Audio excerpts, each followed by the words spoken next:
And we are rolling.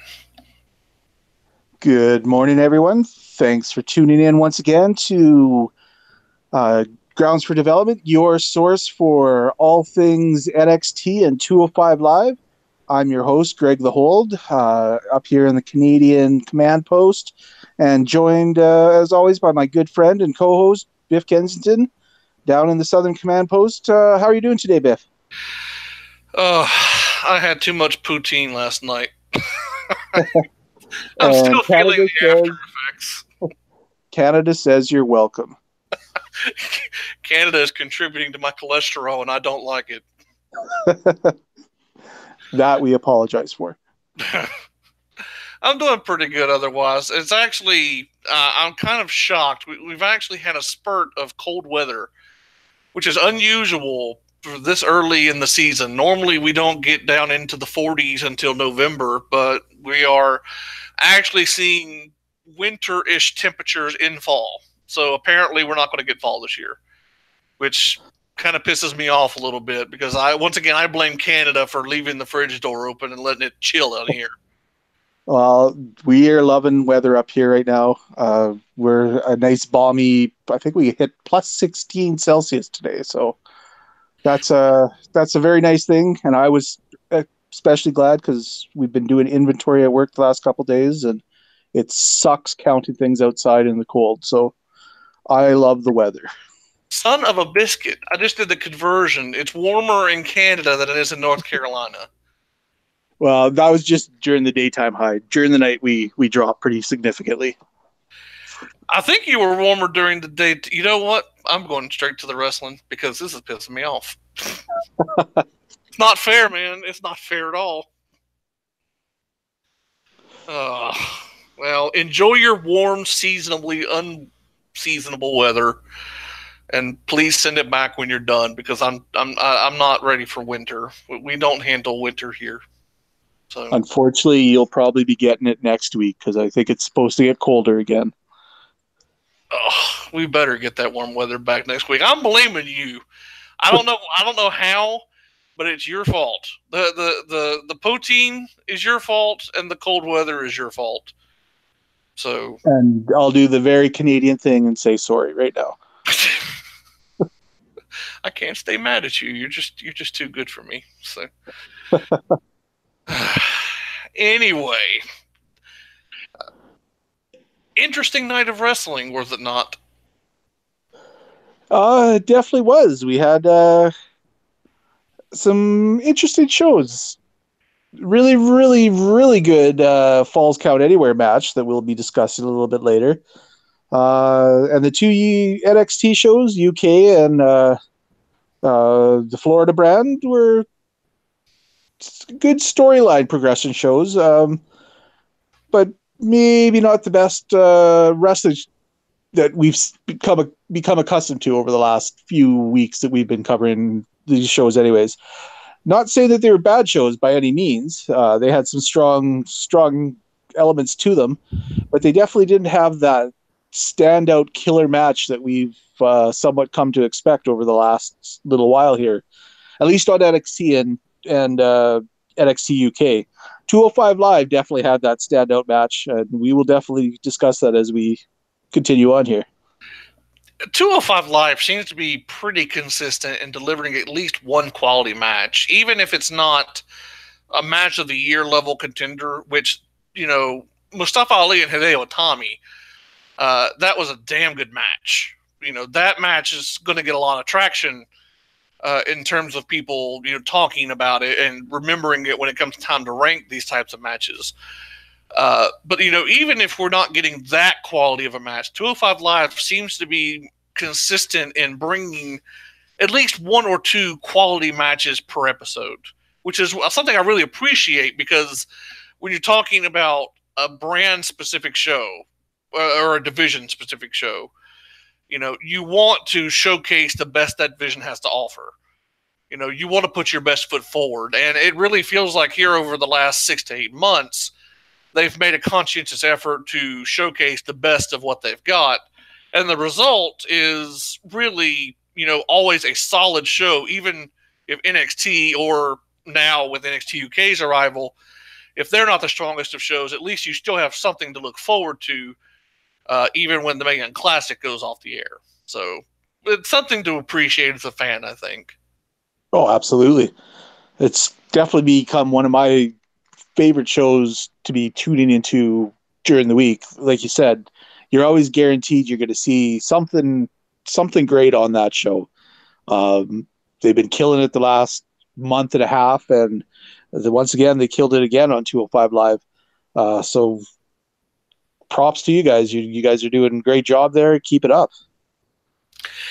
It's it's just a testament to the quality of the roster and the willingness of whoever's in charge of 205 Live these days, just letting the crew cut loose. I mean, honestly, 205 Live doesn't get the same level of respect as an NXT, but I mean, I can ask you this right now.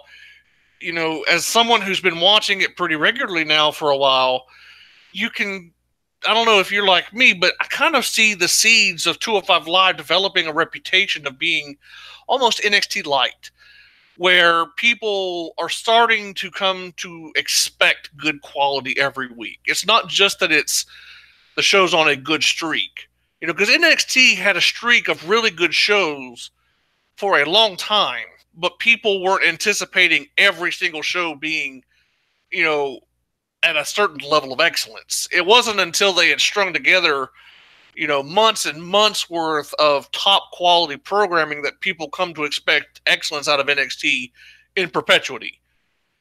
For a while, 205 Live was kind of thought of as an afterthought, but here over the last year, we're starting to get this reputation of always putting on good matches, and I'm just curious if you kind of sense that groundswell of support starting to build behind the show, kind of like what NXT saw a few years ago when it got big. Yeah, you know what? I do kind of sense that seems to be the way things are headed, and it's a great thing. You've got extremely talented performers on that show that definitely don't get the credit that they so richly deserved. So the more support that show gets, I'm all for it, because I said it in a thread on Cage Side today that it is consistently. You're going to see consistently some of the best matches that you're going to see under the WWE banner when you tune into 205 Live. If you haven't tuned in yet, if for whatever reason, do yourself a favor, check it out. I highly doubt that you'll be disappointed. If you are, come at me, let me know why, and we can have a healthy discussion about it. I would love to know what people find fault in. I mean, there's things that may not be everyone's cup of tea, but in terms of the actual storytelling, I am interested when people say they don't like the way that NXT or 205 Live promote their shows, because it honestly, to me, kind of feels like the way a wrestling company should be run, unless you're just like super hardcore into the way the WWE main roster is used. Then I would love to know what people are really looking for, because these two brands, and when I say two brands, I'm including NXT UK into NXT. It's the same general vibe so far of what I'm getting. Between the NXT shows and 205 Live, I mean, the wrestling is paramount, but they're still telling stories, they're still developing characters, and they're moving at a pace where nothing is really getting stale. Everything stays pretty fresh. To me, that's how wrestling should be told. And, I just wonder, do you think that 205 Live and NXT suffer in viewership because they're on the network? Would they do better if they had a home on cable TV? These are questions that are, subjective in nature that we could talk about. But unless you're just not watching the show and just passing judgment, I really would like to know why people find so much flaw in the way NXT and 205 Live do business. I mean, to you and me, or at least to me, I think it's the perfect type of wrestling promotion. You may agree or disagree. I would love to get your take on that. No, I pretty much agree with you. NXT especially, just because they have the women's division and the tag divisions more fleshed out. 205 Live doesn't have quite the roster to do all that, but you've got excellent stories being told through both of these brands. The storytelling is impeccable. It's not every story is carbon cut exactly like the other one. There's nuances and layers to the stories that they're telling, and they've got a big fight feel to them in a lot of cases. And I think, I really think part of it, and a big thing that makes it so good, is you don't get the oversaturation of certain stars. On the main roster, you see the same faces over again, week in, week out, week in, week out. And I understand that these are your stars. You want to see them plastered up there. You want to make a name out of them. Whereas both NXT and 205 Live, you don't necessarily see the same faces every week. They may show up in a little video clip or something to hype a match that's coming in, a week down the road, 2 weeks down the road, but they're not wrestling on each show every week. So it keeps it fresh. You're not seeing the same things. And I think it's good. It harkens back to the older territory days when you didn't have 3 hours of wrestling. It's kind of the same way things were done there. Every story gets their spotlight as it comes up, but you're not getting slapped across the face with it every week. And as a result, it keeps things fresh. It gives the viewer something to look forward to. And I think it's the way to do things, honestly. I would concur, and you nailed it right on the head. It's all about the freshness. I think in this day and age, especially in WWE, when we're talking about the main roster, one of the real problems that the company has, and all wrestling companies have this problem to an extent because of the nature of the business now, is keeping things fresh. There's so much roster attrition just by virtue of having to fill so much time each week. We're talking about 3 hours of Raw, 2 hours of SmackDown, then you have another hour of TV in 205 Live. You've got your syndicated shows that are on the network, like Main Event or what have you, that still go out internationally. You have all sorts of international shows that are broadcast and syndication. It's like there's so much content, there's so much time. You have to fill so many hours of programming. It's untenable to have a roster big enough to keep people fresh like you used to. Ric Flair would come out on WCW programming in the mid-'80s for Crockett. I mean, he would be out there cutting promos every week, but how often would you actually see Ric Flair wrestle a match? Maybe once a month on TV if you were lucky. He might be in like a tag team match with the other Horsemen as part of a special angle. But generally speaking, you would hear him cut promos and that's it. So you were able to cycle out people week to week, month to month, keep people fresh. And then when they got too exposed in one area, they could go somewhere else. And there's not really that option anymore because WWE is global. New Japan is rapidly becoming global. And then, Ring of Honor's got syndicated TV all across the country. Impact has got TV all across the country. There's just nowhere you can go and freshen up. So it is a testament to 205 Live and NXT, being able to keep the stories moving, keep people from being overexposed. They've done an exceptionally good job at keeping the product fresh. And in an age when things are so antiseptic, so clean, so sterile, it feels good to be able to tune in and have a gym every week, like a Mustafa Ali and a Hideo Itami. That's something that we didn't used to get. I mean, I don't know about you. I would have killed to have an Itami Ali match to look forward to back in 2013 when Raw was at its, nadir. It's like, it's just, yeah. It's just, I don't think people appreciate how fortunate we are these days to have so much quality wrestling at our fingertips, whether it's through WWE or Progress or New Japan. There is quality wrestling to be found if you're willing to look for it. So it's a good time to be a fan. Absolutely. I totally 100% agree with that. Should we go into just a rundown of what happened on NXT UK first, and then we'll kind of touch on some highlights and then go on with some of the other shows here? Yeah, sounds good. This was the second episode of NXT UK. Its debut was last week. They're dropping the episodes 8 p.m. British time, so that's 3 p.m. Eastern. If you are here in the States and want to watch to kind of follow along. Good show this week. Maybe not as strong as last week's episode, but still we had some interesting performers. This show was a little bit more about getting more faces out there and kind of introducing the brand. Vic Joseph and Nigel McGuinness doing the commentary again. We opened up with Ligero taking on Mike the Wild Boar Hitchman.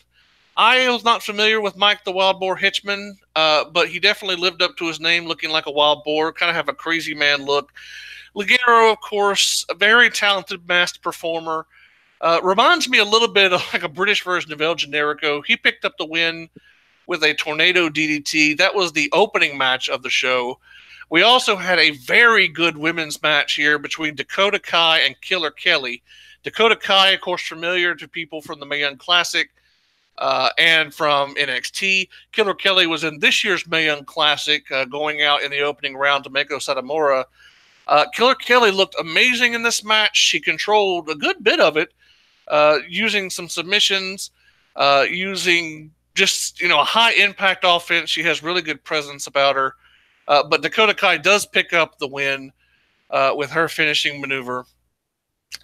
So Dakota Kai looking strong here on the second episode of NXT UK. Had a couple of promos talking about the UK Women's Championship, which is on the way. Zach Gibson coverage of the UK Championship tournament this past year was covered, and his match with Pete Dunne. So it looks like they're establishing Zach Gibson to be a potential challenger for Pete Dunne down the road again. Eddie Dennis gets some more love, another promo package talking about coming up with Pete Dunne and Mark Andrews and how he was kind of left behind by them. So they're kind of setting up a few stories for Eddie Dennis when he arrives. Talking about Noam Dar. Of course, Noam Dar last week had a big showcase against Pete Dunne for the NXT UK Championship in the debut episode's main event. Looked really good, even in defeat. Looks like Noam Dar is going to be kind of mixing it up here with Gibson. Just kind of setting the stage for what would look to be the main event picture on NXT UK. I, for one, look forward to any interaction between Gibson and Noam Dar. Ashton Smith gets a little video package. Smith defeats Tucker in his first action here. And we had a Danny Burch hype video. Danny Burch wants to win the NXT UK title, of course. Seems like Pete Dunne's got a target on its back the size of London. Johnny Saint makes next week's main event match. It is Gibson and Dar, so that continues on from the segment earlier. In the main event, Tyler Bate takes on Wolfgang. A very strong match, very fun match. Tyler Bate, of course, one of the most talented performers in the world, looking very sharp here tonight. Wolfgang looking pretty good as well. Tyler Bate does pick up the win following his Tyler Driver finisher. So a big win for Tyler Bate. That is NXT UK, the brief rundown. So let's get into a little bit of the analysis. Let's unpack some of this. First and foremost, overall impression of the show and who stood out to you the most this week on the second episode? Overall impression, I thought it was a good show. It didn't quite live up to last week's premiere, but I mean, you're putting premiere matches on that show to get eyeballs on it. The one thing that I really did like about this show is kind of the world building that they seem to be doing in it. A lot of us, especially over on this side of the pond, aren't necessarily as familiar with some of these characters as some others may be. So I thought they did a really, really good job of kind of introducing who's the main event level players, kind of showing you who's going to be the people to watch. I really appreciated the crowd, especially if you don't know who Zach Gibbon is, you definitely know that he's on the villainous side of the roster, just because of the crowd's response to him. The women's match I thought was probably my favorite match of the whole show. Dakota Kai she's just such a strong babyface character, and I was really, really impressed by Killer Kelly. That woman has a great look to her. She's got an amazing presence. Even though she ate the loss here, I don't think it's going to hurt her in the long run. That woman is going to be a major player for somebody going forward, whether it's NXT UK or somewhere else. I know you're a big fan of her, Biff, and I'm definitely on board with that one myself. Let's see. Probably my favorite part of the show, other than the women's match, was when Zach Gibbon and Noam Dar were having their little spat and about to get into it. When Johnny Saint came out and was like, basically called them to the principal's office there. That's the vibe I got from that, and I loved it. I thought it was great. It kind of, set him apart, showed that he's a no-nonsense GM, and I really appreciated it. I thought it was really good. Tyler Bate looks good again. The kid's got everything that you need in a wrestler. To be that young and to be that good, I'm looking forward to seeing where that gentleman's ceiling is, because I don't think we've come close to seeing where it is yet. It was a show that I think you put it perfectly. It was a show about world building. It's creating the atmosphere, the environment that we're going to be seeing the show develop through over the next couple of months. That's one of the interesting things about these early showcases for NXT UK. We're developing a rapport with the people that are going to be the major players on the brand. And it's interesting because, while people in the UK may have more knowledge of some of these performers, especially over here in the States and in Canada, in North America in general, we may not be as familiar with some of these performers. I'm not sure how many people knew of Mark Andrews before he started coming into the WWE system over here. I'm sure Mark Andrews had a following over there. Tyler Bate had a following over there. I say over there, meaning the UK. Apologies for all our British listeners. You're not over there. You're where you are. But, Pete Dunne had a following in the UK.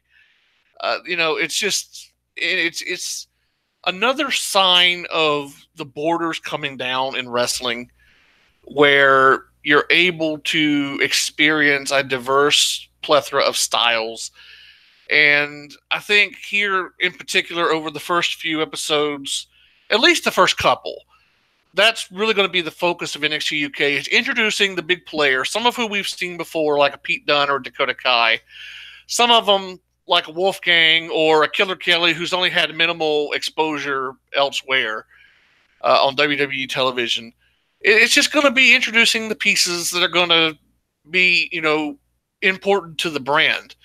And so I guess to that extent, when we're looking at the people that have been introduced so far, from last week to this week, and the people that are still on the way to come, has there been anyone in particular that has really stood out to you as being someone that you could really see being the centerpiece of the NXT UK brand? And I say that obviously with the expectation that there's one name in particular that obviously is going to jump out to anybody that's watching, and that's Pete Dunne.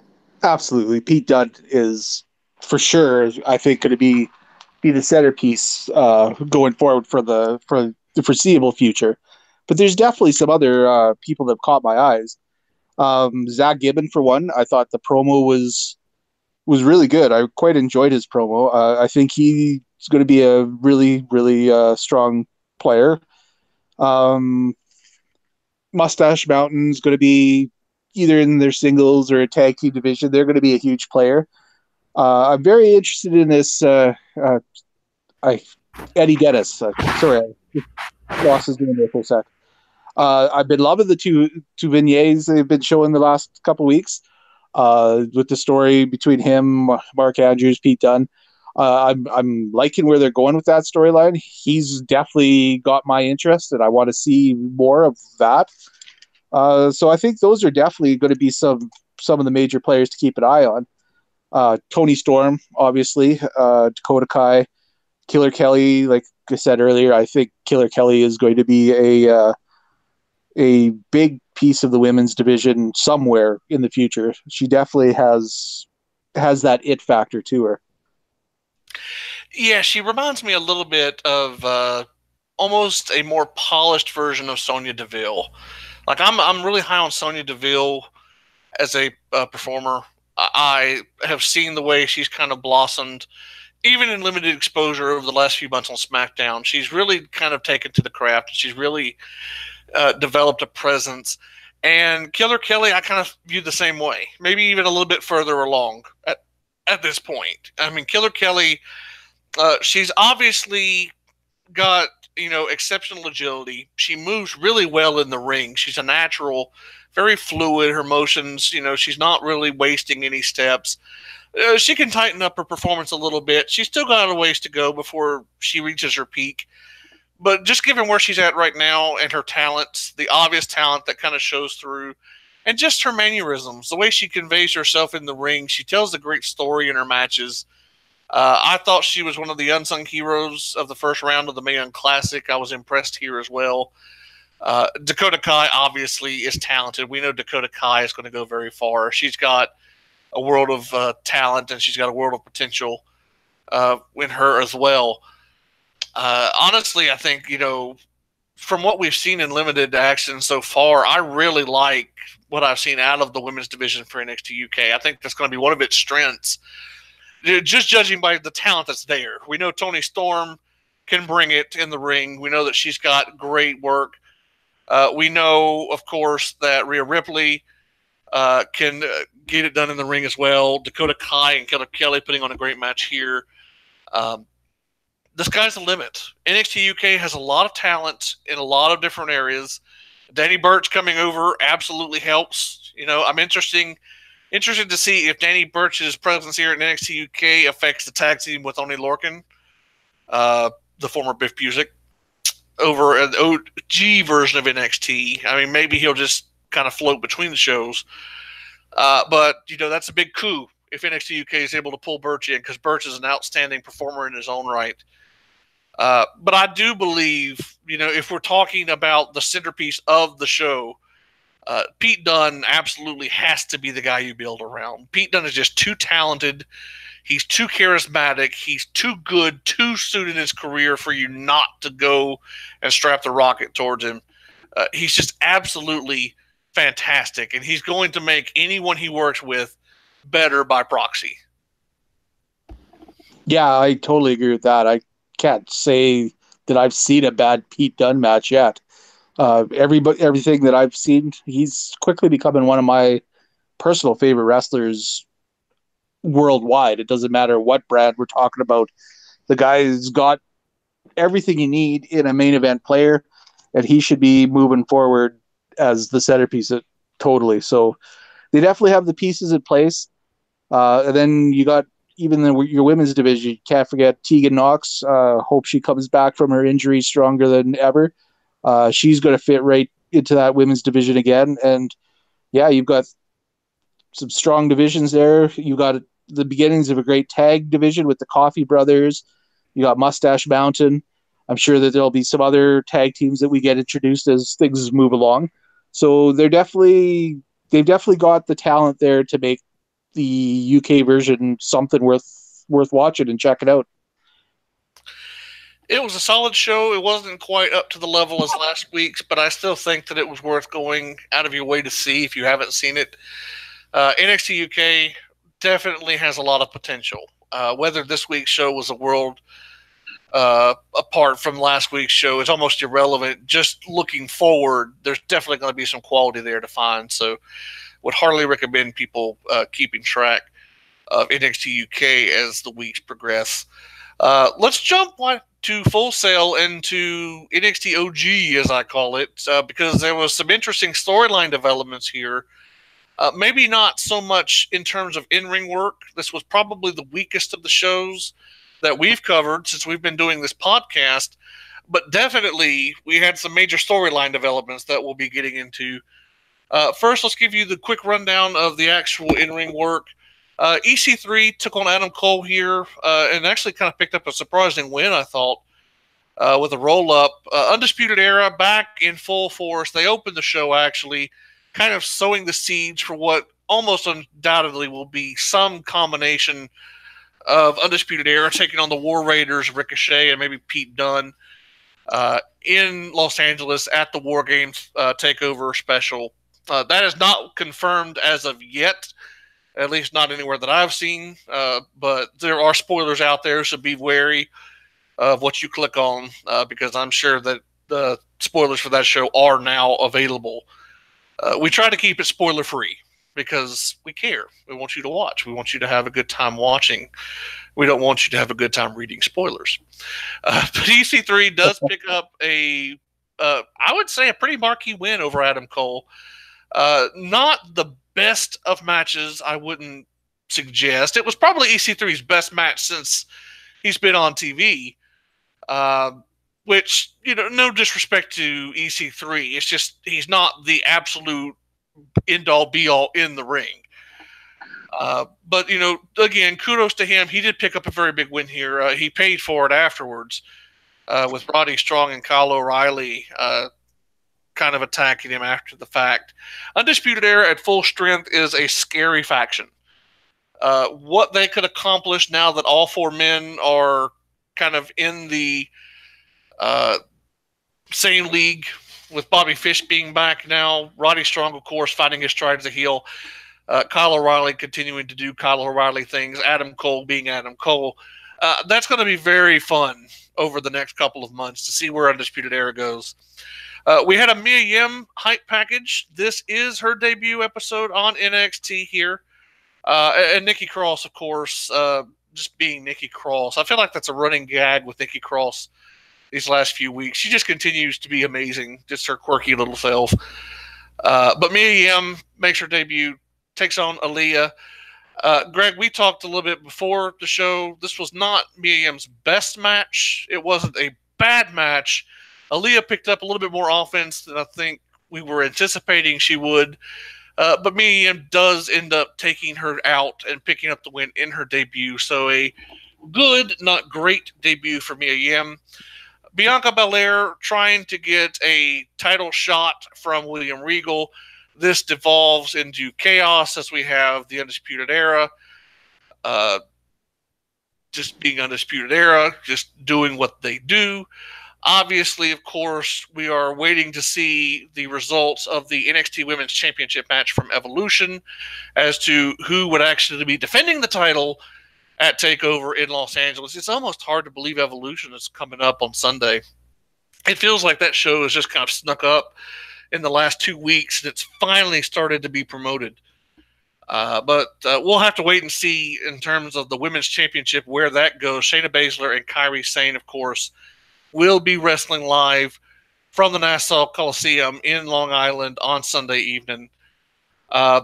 Special note here, this is important, I think, at this point to mention. They did air a video package on Roman Reigns during the show. Of course, Roman Reigns, as many of you know by now, announcing his departure from WWE temporarily while he deals with recurrence of leukemia. Greg, I know I speak for the both of us when I say that we both wish Roman Reigns a speedy recovery. Cancer is no joke. Whatever your thoughts on Roman Reigns as a performer are, we just shove those aside because we're dealing with a very serious issue. Cancer in and of itself, serious. Recurrence of cancer, even more serious. And so, just want to take a moment to acknowledge that we are thinking of Roman Reigns, our thoughts and our prayers to him and his family. We all hope to see him back soon. Because when he does come back, that's going to be the loudest pop that we've heard in years. It's going to be really fun to see him back at it. But they did have that video package there for Roman Reigns. Absolutely. And I just want to echo that sentiment. Like, we try to keep things PG on this show, but I'm going to drop an F-bomb here and just say, fuck cancer. It's a terrible disease. Nobody ever deserves to go through what it does to families and beings. I've personally lost loved ones. I'm sure many of you out there have. All the best to Roman. The WWE universe is behind you, buddy. Fight this off, come back stronger than ever, and we look forward to seeing you back. Amen. Amen. And, it's, I just echo that because cancer sucks. Cancer absolutely sucks. I lost my father to cancer. I lost my cousin. I lost both grandparents, both my grandfathers to cancer. So, cancer, you really suck. You can go to hell, in the words of Tony Schiavone. We wish Roman Reigns the absolute best. Hoping to see him back here very, very soon. So it was nice of them to air that package here. Roman Reigns is an NXT alum. So I know he didn't spend as much time there as some people have, but he did spend some time in NXT after the transition from Florida Championship Wrestling. So nice of them to air that package here. Lacey Evans got a little bit of a vignette. I'm a big Lacey Evans fan, so I enjoyed it. I enjoy when they give her a chance to kind of work on her character a little bit. I know she's not the most popular female performer in NXT, but I definitely think that she's come a long way and she's developed into a very strong presence on the roster. So it's nice to see her getting a little bit of a chance to shine here. Tommaso Ciampa just continues to be amazing. I don't know how else to really express Ciampa's performance here this week. He's just kind of going back and forth with the title, just waiting to see who Regal is going to appoint as his number one contender. We also touch on the Kairi Sane-Shayna Baszler match. To have a little bit of a note on that, of course, as we mentioned a moment ago, that's coming up on Sunday.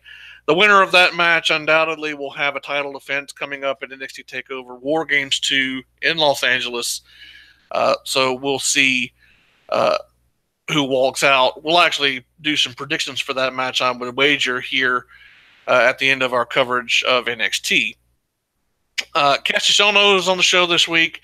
Defeated Justin Xavier with a rolling elbow, pretty much a nothing match. Poor Justin Xavier kind of got busted up a little bit. Cassius Ohno messed him up pretty good.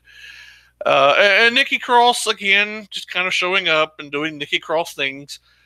Kind of throwing the seeds of doubt over who it was that attacked Aleister Black. But then we get to the main event segment. And Greg, this is where I'm going to have you jump in because this is where really the episode kind of made its mark. This is the absolute number one thing to take away from this week's show. It was ostensibly designed to set up who was going to be challenging Tommaso Ciampa for the NXT Championship at TakeOver in Los Angeles, but it ultimately came down to a very, very important reveal here. The months-long storyline regarding Aleister Black being attacked before TakeOver Brooklyn 4 seems to have come to fruition, and I know some people called it, but I was a little bit shocked when the reveal came. So let's just jump straight into it. What did you think of the reveal? And did this shock you? Did you think they were going to go with Johnny Gargano as being the attacker? I kind of did at the start, but they did a great job through that build of throwing shade to a whole pile of different other people. I had actually kind of moved off of Gargano and kind of thought that it was actually going to be Velveteen Dream, to be quite honest. So to see that it was Gargano, I thought they did a really good job building up to that reveal.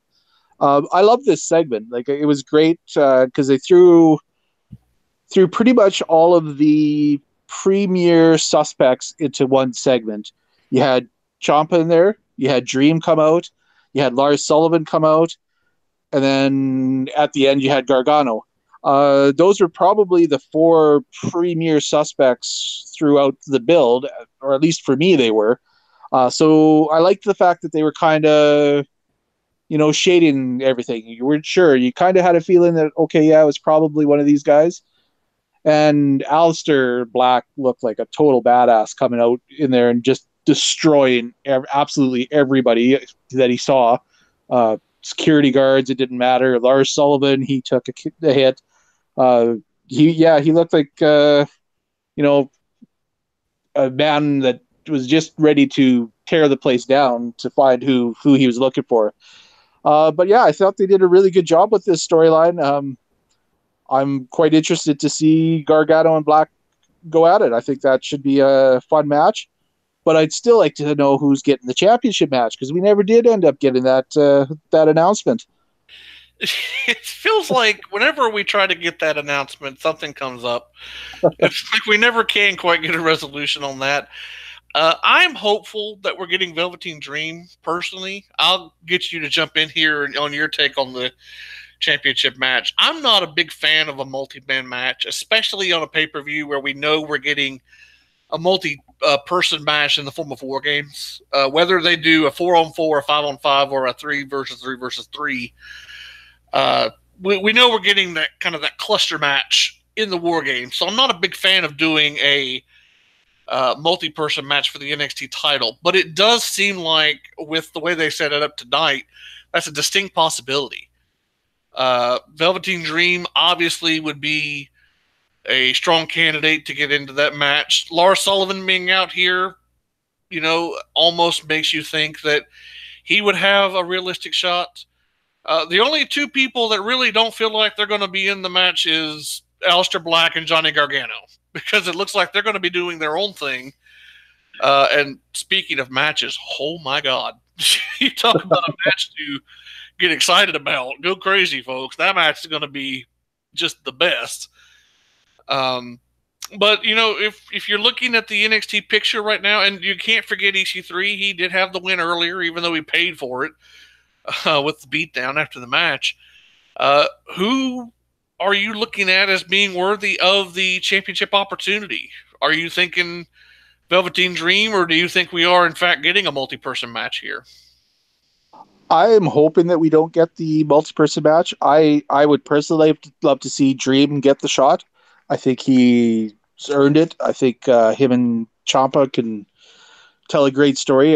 They've been doing great in their promos together the last couple weeks. So I want to see what they can do in the ring together. I'm a big fan of both of them. So it's kind of like a dream match for me. So I'm just selfishly hoping that is the match that comes out of this. I agree with you. I don't think the multi-man match is the way to go on a War Games takeover. On another one, a triple threat, a fatal 4-way, that's fine. But you've already got your multi-man match taken care of.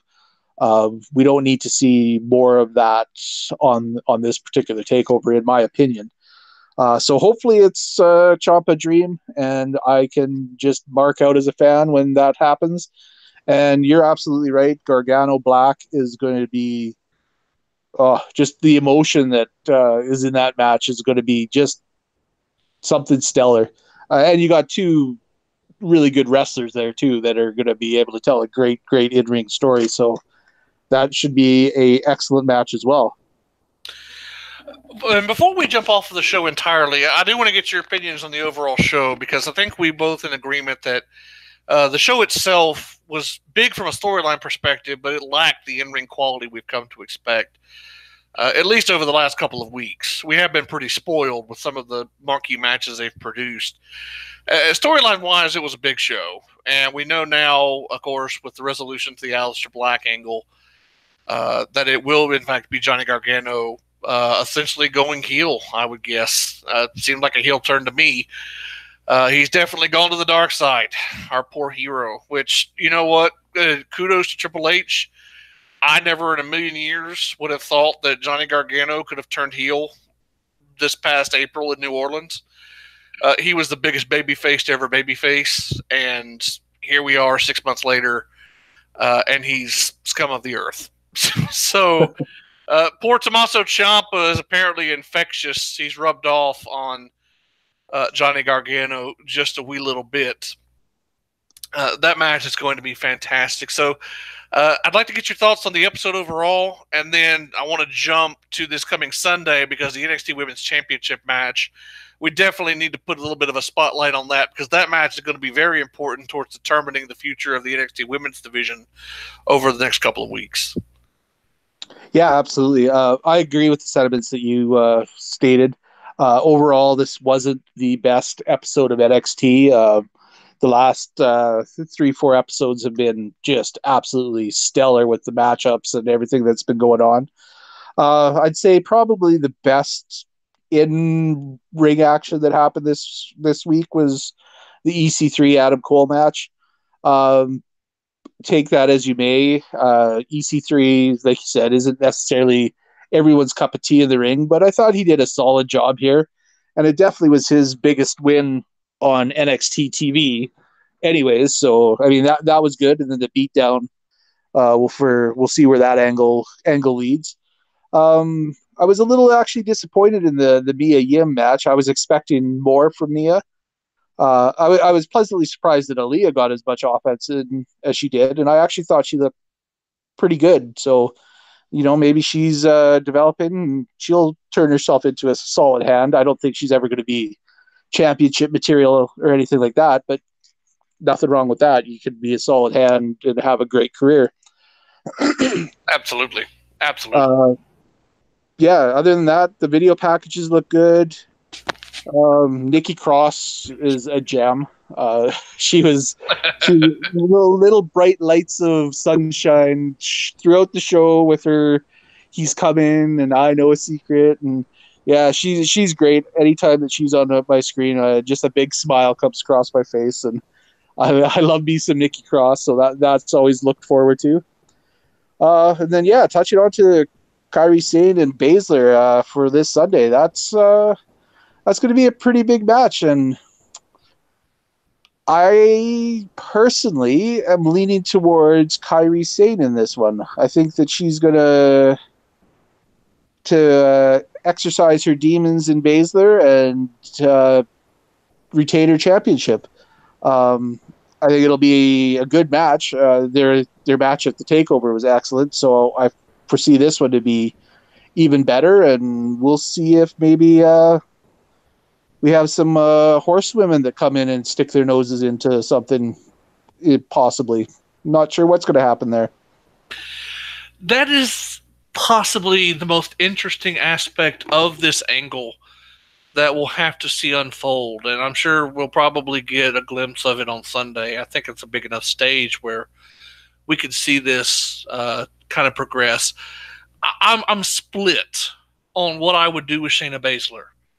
Because, like you said, the specter of Shayna Baszler and the other horsewomen, Marina Shafir and Jessamine Duke, kind of running wild as a troika on NXT, there is a lot to love about that idea.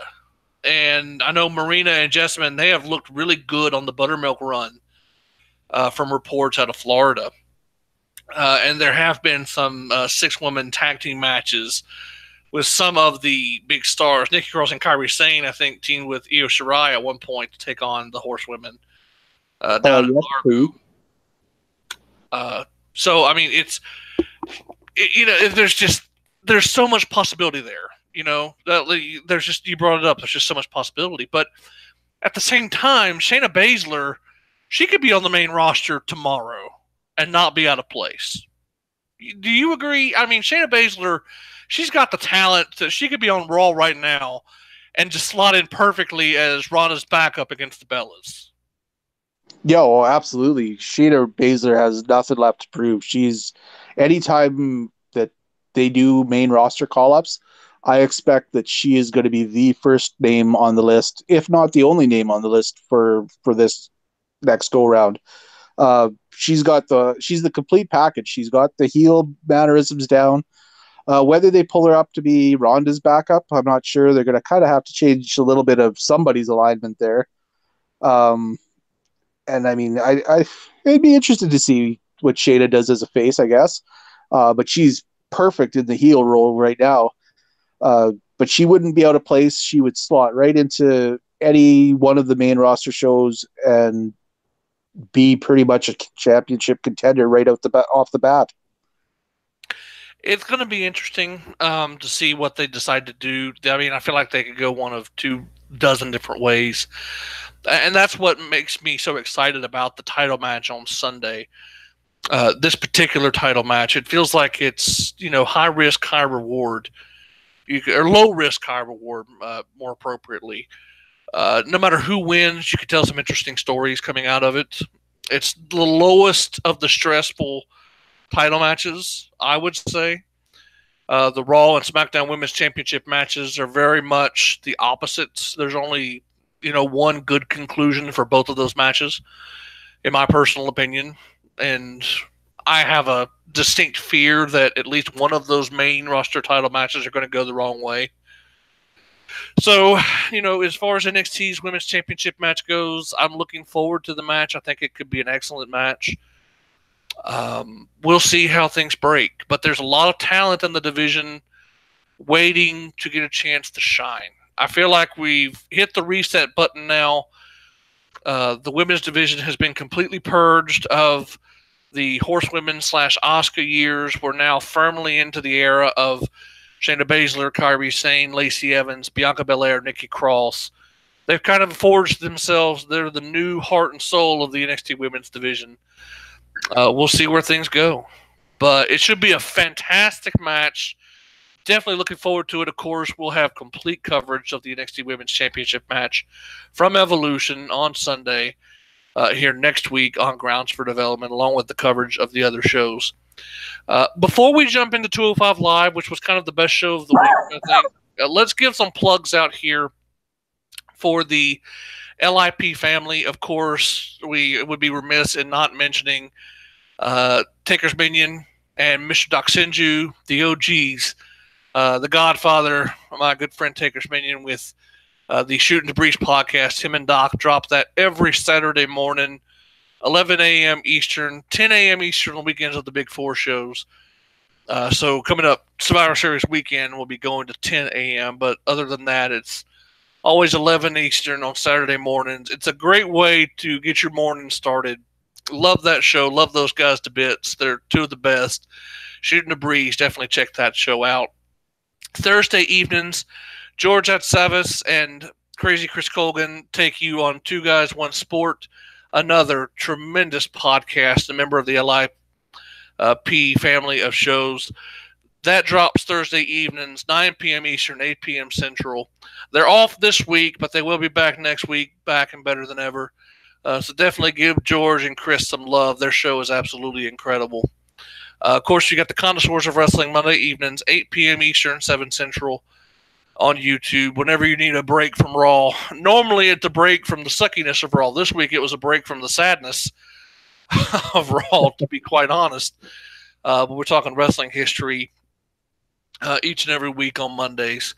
That's George Atsaves, Taker's Minion, Legends Lover, and myself. The full house at the Connoisseurs of Wrestling. So be sure to give us some love there. Be sure to give our show some love. Give us a like if you like what we're doing. Pound that subscribe button. We appreciate all the kind words that we've been getting, all the feedback. Definitely, we'll be bringing you all the best content from 205 Live, NXT, and NXT UK as the weeks progress. Always thinking of new ways to bring you the best content and the best discussion. We do this because we love doing it. It's a great time. We have a lot of fun, and we hope you're having fun too. So be sure to check with us every week.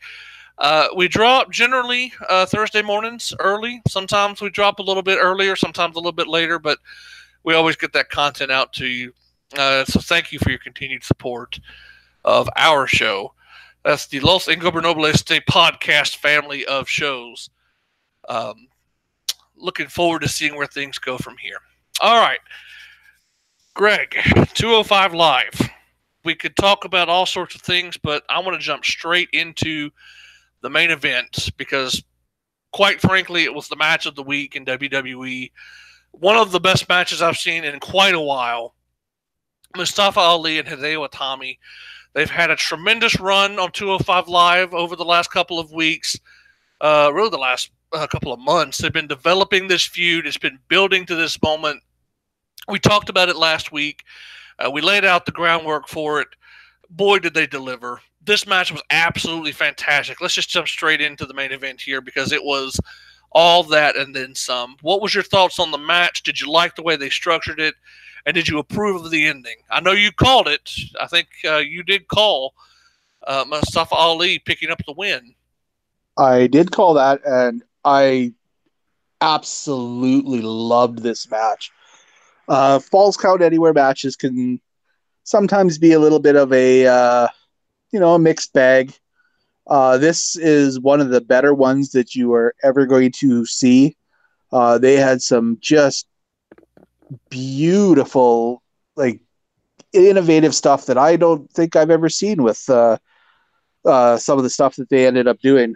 The spot with the stairs that they made the whole little bit, they're slamming each other on the stairs, going to slam Ali's head in the stairs and just getting out of there in time. I thought that was an incredibly unique use of the stairs. Even when they're working on the announce table, nobody went through the announce table, amazingly enough. But that kick that Tommy gave to Ali off the table into the barricade, oh, did that ever look brutal? Like, just my kidneys were in pain just watching that. They had some beautiful high flying spots. The great little super kick combo that they had. Ali coming back on a Tommy with super kick to the front, super kick to the side, super kick to the back of the head, and then falling down. Just they were just on fire for this match. It was so amazingly good. And then Ali ends up winning it. They'd pull the table out from underneath the ring. Tommy gets thrown onto the table after a very unique little springboard off of the leaning steps move that Ali did into a DDT on the outside. Then he does the 450 splash through the table, putting down a Tommy. But the piece de la resistance off of the whole thing, before he does the 450 splash, Tommy's been asking, respect me throughout this match, throughout this whole feud. And Ali gives him I always respected you before hitting the 450 splash. I got absolute chills when he said that. It just made everything perfect for me. Like, unbelievable match. Definitely check it out. By far the best match WWE put out this week. You're not going to go wrong watching this. And if you don't like it, then I don't know what to tell you. This was incredible. What are your thoughts on it, Biff? It was the appropriate match for the show's 100th episode. I think that it marked the anniversary very nicely because it's the kind of quality that we've come to expect from the brand. We talked about it at the outset of the show and how we can always trust 205 Live to give us something worth watching every single week. And so for this to be the 100th episode of the show, I think that it was the perfect time to do this match. It was a great match, unequivocally great. Hideo Itami is one of the most underrated performers in the company right now. I know that people undervalued him a lot based on the apparent failure of his NXT run. I completely understand that. If you haven't seen Hideo Itami this past summer, you are missing out on a real treat. Because Hideo Itami has become just an amazing heel, simply by virtue of being able to beat the piss out of you. Mustafa Ali took some hellacious shots in this match. There was the spot where he got kicked in the face trying to springboard in, and it basically sent him flying and connecting his face to the apron. It just an amazing little spot right there. Hard-hitting, full of that visceral hatred that these two have developed for one another. It was everything a wrestling match should be. It told a story. It was exciting from start to finish, high impact, high stakes, and the match meant something. That's what I loved about this match so much. It was a great feud between Hideo Itami and Mustafa Ali. And sometimes that's all you need is the blood feud to carry you through a program. But you know what? This match had stakes. Because of this match, now Mustafa Ali gets a shot to become number one contender next week when he takes on Tony Nese. And, you know, we could talk a little bit about Tony Nese. He wasn't in action this week. He did have a promo package with Buddy Murphy. Of course, they have done a good job of establishing Tony Nese, someone with some credibility. Honestly, next week is far more of a pickup than I thought it would be. Coming into tonight, I just assumed that Tony Nese was going to be the next challenger just by the virtue of the way the story was unfolding. It just seemed like the natural story. I'm not so certain anymore. After seeing this match and the performance that Mustafa Ali just put on, you know, the fact that he's got a shot to be number one contender now, I am not convinced that Mustafa Ali couldn't pull this out and have the shock appearance in the title match at Survivor Series. Honestly, I really and truly believe that Mustafa Ali has a legit case now. And that's not something I would have thought before I watched the show. So kudos to them. They did an amazing job with this match. I don't think it hurts Hideo Itami at all. If anything, I think it makes him look even stronger than he was coming in. But Mustafa Ali, I mean, what more can you say? He's the heart and soul of the show for a reason. The dude is just fantastic. He is absolutely clicking on all cylinders right now. He is an amazing performer, an amazing human being for that matter. Can do some things in the ring that are just impeccable, incredible. That sell job off of that kick to the dome from Itami. I mean, it was a thing of glory, a thing of beauty. I think Cage Cheats has a GIF of it up actually in their recap thread. So, nice. If you haven't got a chance to see it, if you haven't seen 205 Live yet, you'll know the spot that I'm talking about. But it was a great match, and it delivered. It delivered exactly what it needed to deliver. It was the main event that we needed it to be. This match lived up to the hype, and the hype was pretty strong surrounding it to begin with.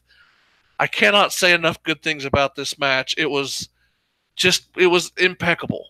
It was just an amazing experience, and I'm so glad that I was able to take it in. That finish to that match is one of the best finishes I've seen in a long time.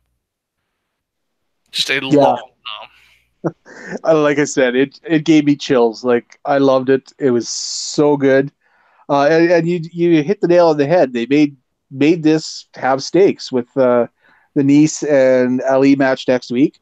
I'm so looking forward to that. I'm in the same boat as you. I totally thought Nese was the next challenger. They're doing a good job of muddying those waters. And even in earlier in the show, Nese and Murphy had a little backstage interview. And they did a great little job there of, Nese is saying all the right things about he's the teammate. I don't know if you caught Buddy Murphy's little side glance at Nese saying that he could be the next challenger. So in those seats, yep. Yeah, like just excellent little sowing the seeds of doubt there, and I sense that maybe that little partnership may be coming to an end sooner rather than later. But it was just perfectly done because it wasn't like over the top. It was so quickly done and perfectly done that it could have been missed easily, but it's there. It's added to the story just beautifully. Yeah, that really gives them some options next week, and we might as well touch on it now because it is confirmed that Mustafa Ali and Tony Nese will compete next week in the main event of 205 Live to determine the new number one contender to Buddy Murphy's Cruiserweight Championship. You could go multiple ways with the match. The story they've been telling with Tony Nese would suggest that he would be the favorite going in, and he's probably the person that I would pick to get the upset win over Mustafa Ali. But with this kind of victory under his belt, it would not shock me if Ali surprised everyone and wound up picking up the victory next week. They did that good of a job building him up. And he's been, one of the best things going about 205 Live for a long time. I obviously think that Mustafa Ali is the next big babyface champion that they're going to try and build around. I think it's only a matter of time before he does wind up in the ring with Buddy Murphy for the Cruiserweight Championship. Now, we'll see when that takes place. If it takes place at Survivor Series, obviously they did try and kind of work a swerve in at us. I think personally, they're probably going to hold off till either the Royal Rumble or WrestleMania. That general time frame before they go that direction. I think Tony Nese needs to have a shot first. But we'll see. We will see how things break down. It was a great match tonight, or last night, I should say. Being able to just experience that feud culminate. I'm not sure if we've seen the last of these two in the ring together. I hope not. I hope we see more. Because, frankly, this was a match that I would pay money to see again. But we'll see. We'll see where they go. Mustafa Ali has a date next week with Tony Nese, and we'll give you full coverage of it as that match unfolds. Also on this show, not quite as noteworthy, we did have another match with Lince Dorado, this time taking on Mike Kanellis. Mike Kanellis, of course, kind of interjecting himself into Lucha House Party's problems with TJP in his debut. And here we got Mike Kanellis actually wrestling a match. I'm not a Mike Kanellis fan, admittedly. I thought he looked okay here. I think that he benefited tremendously from who he was working with. I think Lince Dorado could make a broomstick look good. So, I think that Kanellis, he needed the win to establish credibility early on in his tenure. If he had just come straight in and lost immediately, it would have just been the death knell for his time on 205 Live. I don't value Mike Kanellis as much as I do a TJP, but we'll see what happens. We'll see if he grows on me. We can definitely get you to jump in on that here in a moment. We also had Drake Maverick kind of giving a little state of the brand address, where he did lay out the fact that we would have a new number one contender next week. We did get a Brian Kendrick sighting, throwing out a warning to Drew Gulak and Jack Gallagher, letting them know that he's coming for them. We did take a look at last week's main event, and continuing the story of Cedric Alexander, and kind of showing how he's fared after his title loss to Buddy Murphy in Melbourne, Australia. That is this week's episode of 205 Live when coupled with everything else. The best of the three shows that we cover. I don't think that's too controversial an opinion. Greg, what did you think of the show overall, and did anything else other than what we've already talked about with respect to the main event stand out to you? No, the main event was definitely the standout there. Like you said, the Lince Dorado Mike Kanellis match was a good opener for the show. There was nothing wrong with the match.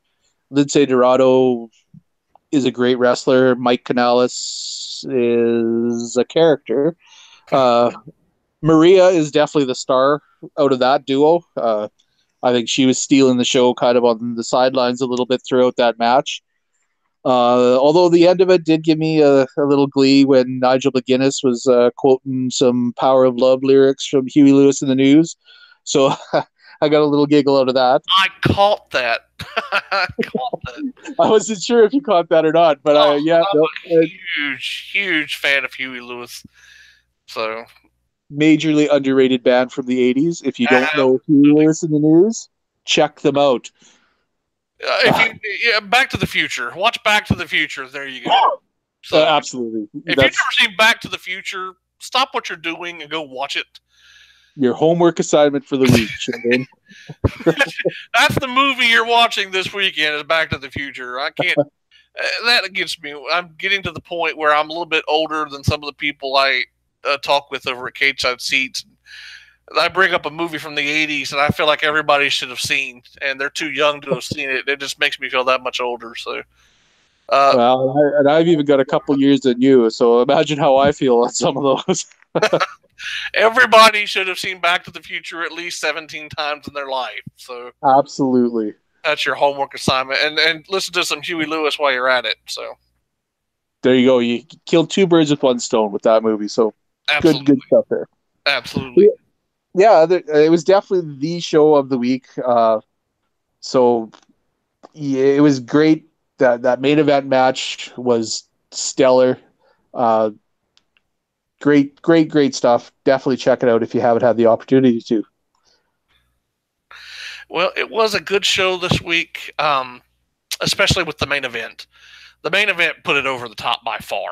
It was a one match show for a lot of respects, but it was a one match show that delivered. And that's not taking anything away from Canellis and Lince Dorado. It's just Mustafa Ali and Hideo Itami. That match was just absolutely fantastic. So go out of your way to catch that match if you can. Good show this week.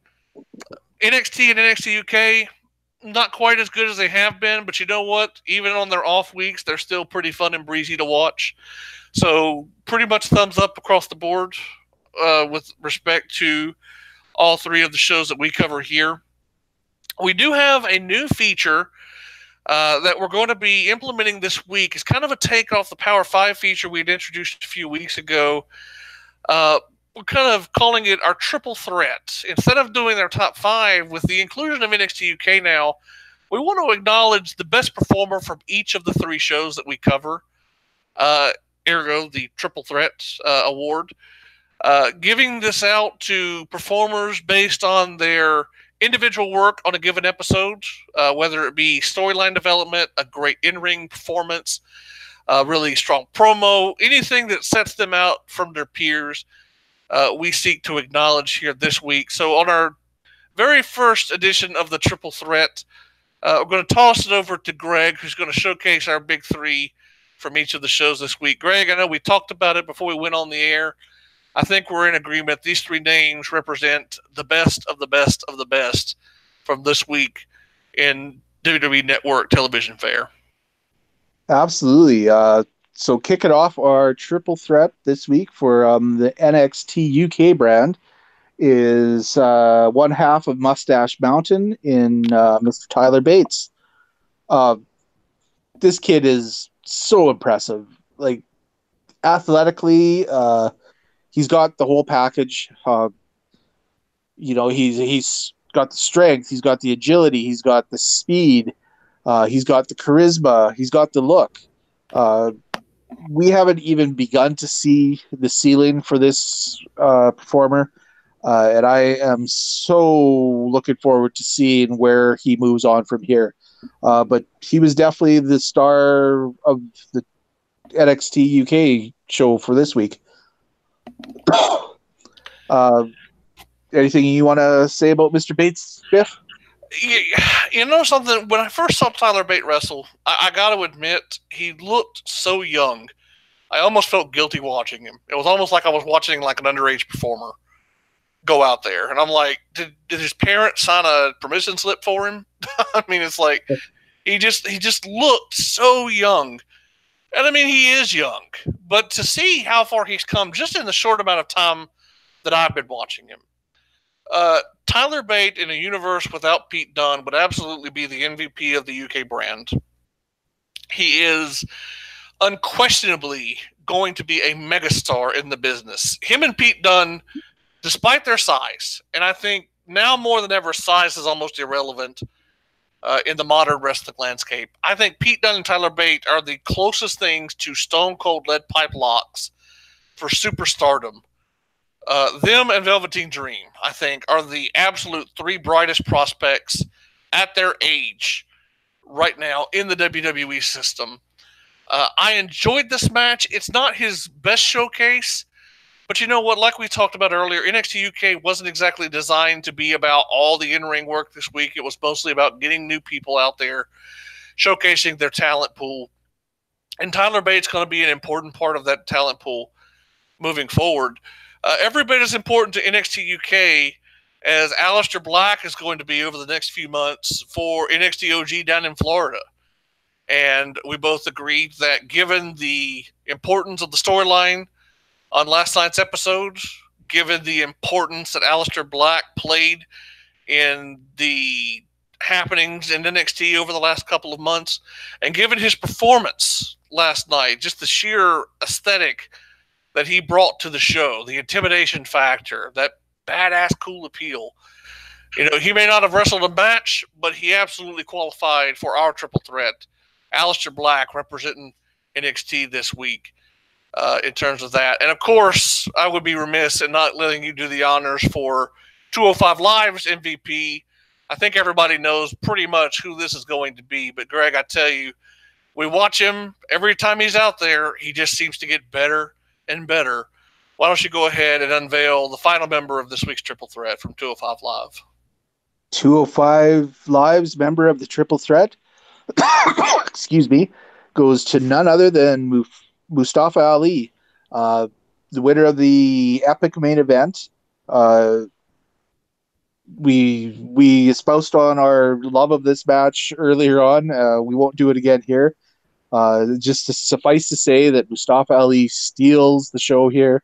Hideo Itami definitely held his own, but just the little things, the line before the finishing move set Mustafa Ali over the top. Definitely a worthy entrant into the Triple Threat this week. It was a tremendous performance. It was a star-making performance if he wasn't already a star. I mean, Mustafa Ali has just been so great. Very happy to put him into that spot this week. He deserves it. All three performers this week deserve their inclusion into the Triple Threat. We will be doing this every week moving forward. Just kind of our way of keeping score for NXT UK, NXT, and 205 Live. A nice streamlined way to recognize the talent as they showcase their abilities. Didn't have a submission this week across any of the three shows, so no submission of the week.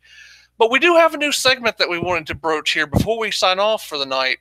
Wanted to kind of give it a chance just to ask each other some questions, a little bit of a Q&A session here.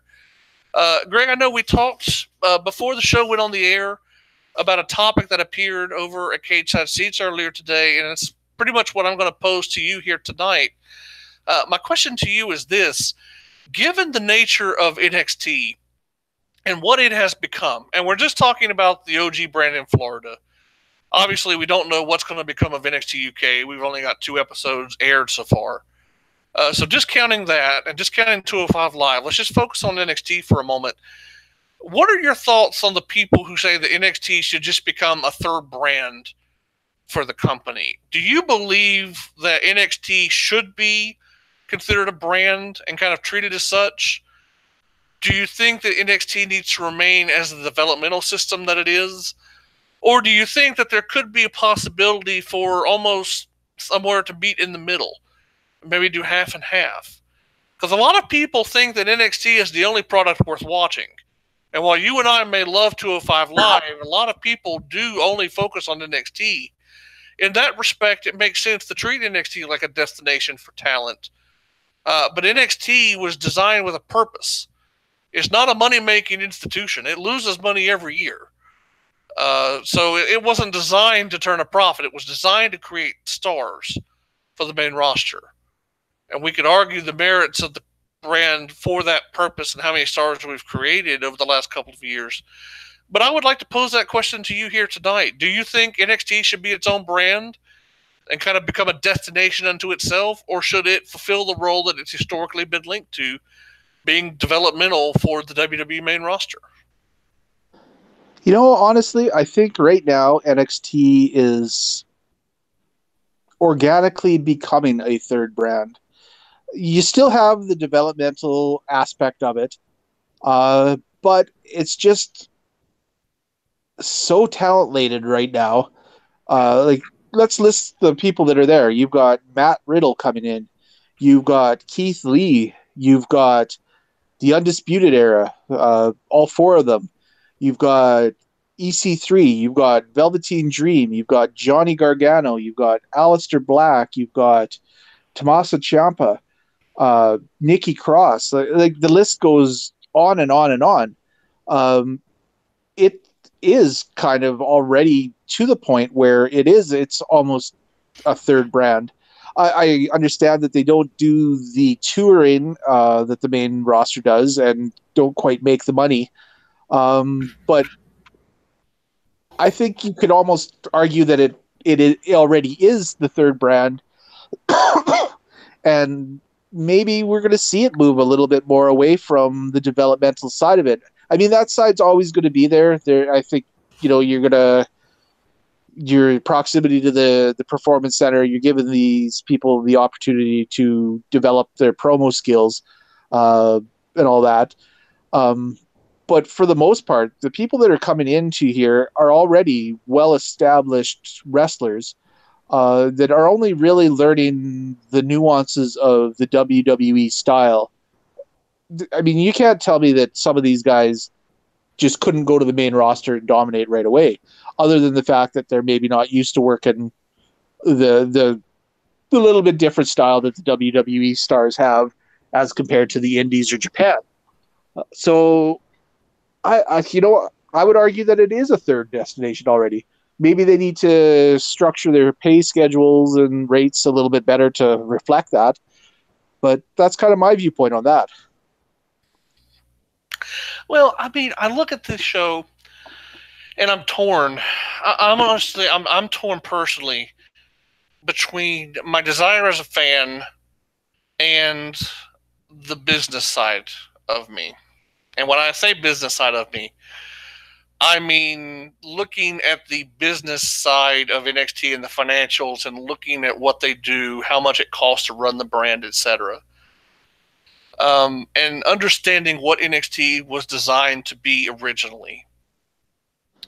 Because if you look at the financials, if you take away the actual in-ring product, like let's just look at the business side of it for a moment. NXT loses between $15 and $30 million a year. It's just a fact of life because the Performance Center costs a lot of money to upkeep. NXT, they're touring in Florida pretty much year round, but they'll have their national, international tours every couple of months where they'll take off to the Northeast or the West Coast or to England. So they tour all over the place. They put on takeover specials pretty much 6 times a year now. At least 5. Generally, they'll get 5 takeover specials. Sometimes they get 6. So, we're talking about a brand that's putting on some big shows. They go through a lot in the expenses, and they don't draw all that money back. If it was just left up to NXT to turn a profit, the brand would shut down. But it's okay for the NXT brand to lose money because it's a loss leader for the WWE when it fulfills its purpose of creating stars. That's what it's there for. It's there to create a stockpile of talent, a pool of talent that can be sent up to the main roster in whatever role they need. You need a main eventer? Let's make a main eventer. You need a tag team? We got a tag team. You need a new member to instill some life in a women's division? We've got that. It's kind of like your shopping center. It's your restore. It's your cash, like your ammo dump. It's where you store everything for a rainy day. And it's nice to have NXT in your back pocket for that cause, because when the territory is gone, pretty much the only exposure people have these days are to wrestle in the independents or to get lucky and sign on with one of the other promotions. At least with NXT and the Performance Center, WWE can train these people as they want them trained and can make sure that they're getting the best possible wrestling education anywhere. The Performance Center is just incredible. And so it's a loss leader from that perspective, where they eat that cost up in the short term under the assumption that the wrestlers the center produces will offset it in the long term. Financially speaking, NXT should be exactly what it was designed to be. In my eyes, it should be a developmental league, and that's it. But that's in the business perspective. From a fan's perspective, and just from the general eyeball test, just looking at the brand, it's a third brand now. It's become a third brand because of the success that they've had with it, not only through the takeover specials, but with the rumors that it could be getting onto actual television as part of the new deal in the future. I know there was some talks about maybe having some sort of NXT show on FS1 for a time. Don't know if that's still in the cards. We'll have to wait and see on that. But, just looking at the entire picture, as a fan, NXT should be a destination and should be its own deal, because NXT is so much better at telling stories than the main roster. Even better than 205 Live, I think. The gap is closer, but still. You know, NXT is a great source of wrestling action for a fan like myself, or for you, or for any other fan that loves pro wrestling, love the unspoiled beauty of great wrestling storylines that are allowed to come to fruition without being all twisted and mangled up by crappy creative. There's so much to love about NXT. And I would love, in a perfect world, for it to be its own brand, to be its own thing. But the finances of it are such that if you're not using NXT for the purpose of restocking your roster, then what are you really doing with it? Is it worth the expense that you're paying just for that network content? Maybe it is. Maybe it is the WWE. I don't know. But I think that while personally I would love for it to be its own entity, its own brand, and have some parity with Raw and SmackDown, at least in stature, you know, the stature of the show, I think that with respect to the role that the show is supposed to fill, I think it's right where it needs to be. I don't know that I would allow it to become that third brand personally, but that's just my opinion. So. And that is a very fair opinion. And I'm going to pose a question to you. Covering the two shows that we mostly cover, 205 Live and NXT. Obviously, NXT UK hasn't been around long enough to really qualify for this question. Going back for year to date, your MVP for each brand, 205 Live and NXT. For NXT, I can do NXT a lot easier than 205 Live. NXT, and this is no disrespect to anyone on NXT, but nobody is touching Tommaso Ciampa. His work, I mean, he's drawing Old Testament prophet levels of heat down on himself. And even with the revelation of Johnny Gargano attacking Aleister Black, I don't think that diminishes Tommaso Ciampa's spot one bit. He's still every bit of the dickhead that he was before, and he will continue to be just an absolute jerkwad after. He is the best pure heel I've seen in wrestling come down the line in a long time. And now Becky Lynch is giving him a run for his money. I know Metal Matt's not going to want to hear that. But Becky Lynch, holy crap, she just discombobulated poor Rhea Ripley today on social media. Well, it must have been posted yesterday or the day before, but whenever it was posted, for sure, she discombobulated that poor woman. It wasn't even funny. So Becky Lynch is giving him a run for his money, but Tommaso Ciampa has just been an absolute ace. He has delivered so many timeless performances this year. You know, winning the NXT Championship, culminating that heel run that's been so glorious, picking a fight with Miss Anita. We love you, Miss Anita. Down at Full Sail, NXT Granny. You know, that's just classic wrestling 101. He's my MVP, neck and shoulders above the rest of the crew down at Full Sail. And again, that is no disrespect to the NXT roster. There are some absolutely amazing performers down there. Johnny Gargano's had a hell of a year. Nikki Cross has looked really great this year. The Undisputed Era, the tag team of Kyle O'Reilly and Roddy Strong have had a bunch of good title defenses. And Pete Dunne and Ricochet have had an amazing year in their own right as well. But I'm going with Tommaso Ciampa. He's been the bedrock of that show, the foundation. He's the best heel in wrestling for my money, and I think he's going to continue to be the best part of NXT moving forward. As far as 205 Live goes, that's a much tougher topic because I've got three people in mind. In terms of the workhorse, the guy that just keeps on putting out the great matches, Mustafa Ali, you know, he has just been so great to watch evolve over the last year. He's really come so far just in the short amount of time he's been with the company. He's already establishing why he's going to be a huge babyface star in the future. Buddy Murphy, the Juggernaut, an absolute revelation coming out of nowhere to just shock people with how good he could be.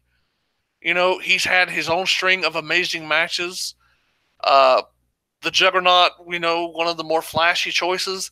And, you know, I love what Cedric Alexander has done.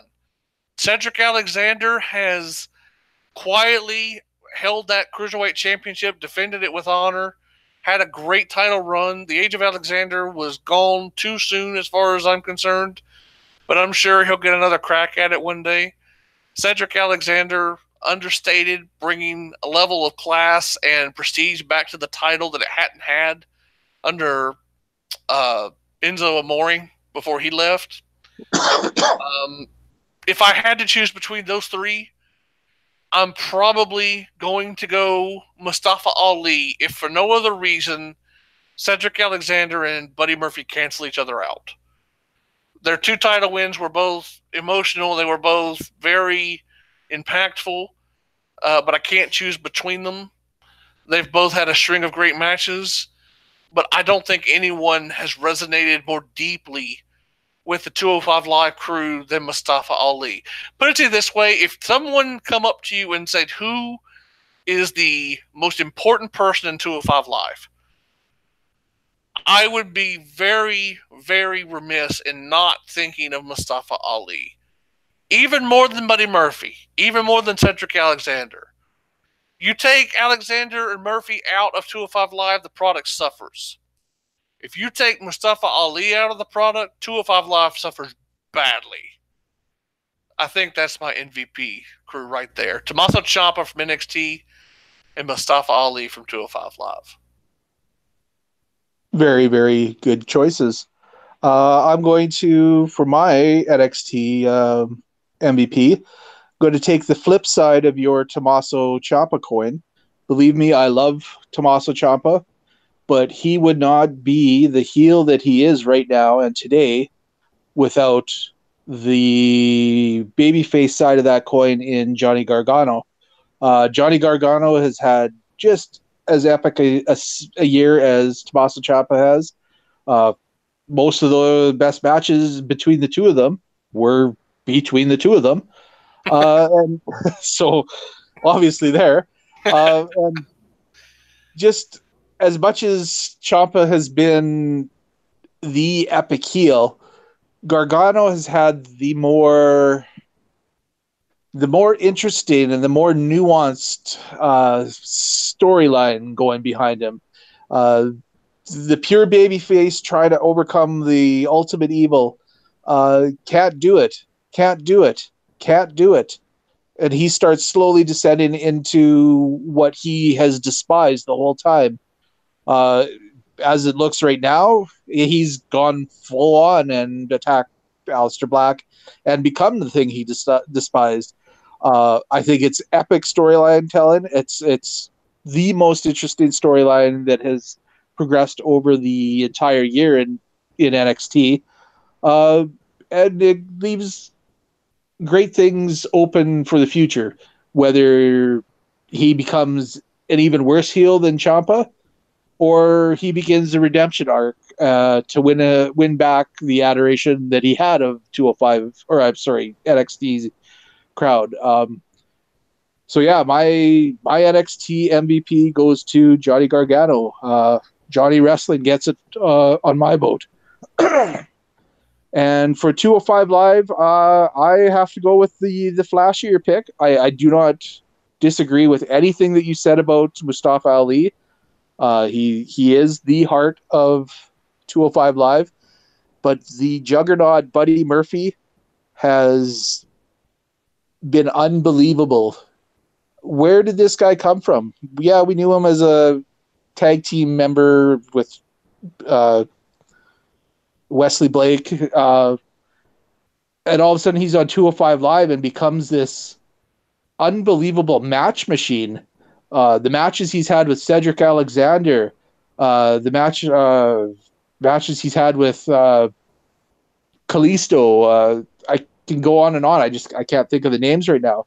He's been putting on epic matches throughout the year, culminating in the championship win. Buddy Murphy gets my vote for the 205 Live MVP. Not a bad pick out of any of the four that we brought up. I'll make it point right now that Johnny Gargano would be number 2 on my ballot, and Buddy Murphy is in contention for number 2 with Cedric on mine as well. So I'm not going to dispute those two choices at all because honestly, like you said, you made just as good a case for Johnny Gargano. You wouldn't have Tommaso Ciampa without Gargano. Absolutely correct on that front. And Buddy Murphy, just, how far has he come from the Dubstep Cowboys day? When he was with Blake and Alexa Bliss and just kind of treading water after dropping the tag titles in NXT to the Vaudevillains, never in a million years would have guessed he would have had this type of run in him. So I commend you for your picks. They were exceptional. Much like the show 205 Live this week, an exceptional main event. We'll see who gets the upper hand over the next 6 months as we build up to the Rumble and to WrestleMania season. We'll see where things kind of showcase between Buddy Murphy and Mustafa Ali. I think that would be the direction they're probably going to go on a long enough curve. And as far as NXT, I'm sure we haven't seen the last of Gargano and Ciampa wrestling or interacting. So, hey, the sky's the limit there too. So, it was a fun show this week. I guess we're just about out of time. Greg, you want to take us home, bud? Absolutely. We just want to thank everybody for tuning in. We love the support that you give us. You are the reason that we do this show. Please drop us a line. Let us know any feedback that you have. Do you like the new features we've debuted? Do you like the little bit of a format change that we kind of debuted this week? All your feedback is greatly appreciated. You can hit us up on the page at the email, groundsfordevelopment@gmail.com, or you can hit us up on Twitter at groundsfordev1. We check that often. We'll respond to any queries that we have. Biff, where can they find you? Well, during the week, you can find me generally having a heart attack over at Over the Monster or at Cageside Seats watching the World Series. Things have gone pretty good so far. I'm pretty ecstatic that we've got a 2-0 lead. It's a lot better being up 2-0 than down 2-0. So, I'm happy about that. But generally speaking, Cageside Seats, the daily and the nightly threads, you can find me there. I try to respond to any messages I get on the Twitter at RealDealBiff. Of course, all of our contact information down in the info box for your ease of use. But yeah, looking forward to kind of talking with people. Just looking forward to seeing where the sports landscape goes. It's an exciting time. We got hockey back. We got basketball back. We got the World Series going. We've got a bunch of wrestling shows to look forward to. Of course, we got NFL football. And I know you've been going to a couple of CFL games here over the last couple of weeks, if I'm not mistaken. So it's a full house of sporting goodness. You can catch me pretty much all over the place, just enjoying life. And, of course, on the Connoisseurs of Wrestling, Monday evening. Let's be remiss in not plugging that one last time. But, Greg, where can they find you during the week? You can find me hanging out at Cageside Seats, mostly in the daily. I do pop into other threads under the name The Saskatchewan Spinning Nerve Hold. Feel free to converse with me. I enjoy talking to pretty well everybody. You can also hit me up on Twitter at GWKlein, KLEIN 75. And yes, I have definitely been watching the CFL quite closely. Playoffs are coming up in about 2 weeks here, and my hometown Saskatchewan Roughriders are sitting pretty with a potential home playoff date. So they're probably not going to finish first in the league, although they do have an outside chance of that, but they're sitting quite nicely and quite comfortably in second right now. So keeping the fingers crossed for a Grey Cup appearance for the Rough Riders. I think the Rough Riders have a better shot getting to the Grey Cup than the Carolina Panthers do a Super Bowl. I'm just going to throw that out there. But you know what? From, Providence to Providence, let's hope for Grey Cup and Super Bowl success for both of our franchises. Amen to that. Or a World Series title. I'll live with a World Series title. There you go. And also always cheering for my hometown. Well, not my hometown anymore, but my former hometown Flames. Go Flames. I hope you have a better season than you did last year.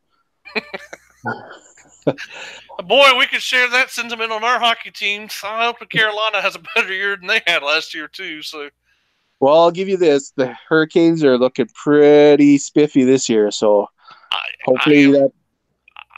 You know what? I have a man crush on Rod Brindamore.